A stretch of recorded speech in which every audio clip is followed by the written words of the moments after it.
Deti, nevideli ste prosím Mary?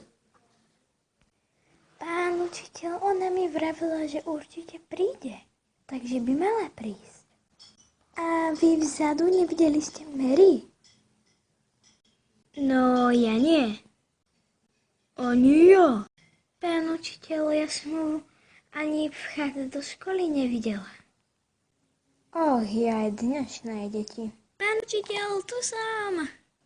No to ti trvalo, Mary. Pán učiteľ, prepáčte, ale zaspali sme. To sa dá očakať.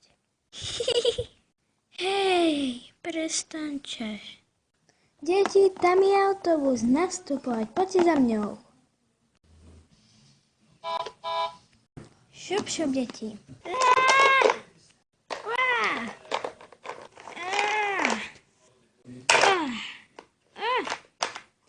Hotovo. Pán učiteľ, ale ešte ja. Mary, vyzerá to tak, že autobus je plný. Asi sa nezúčastní školského výletu, ale Mary. Ideme.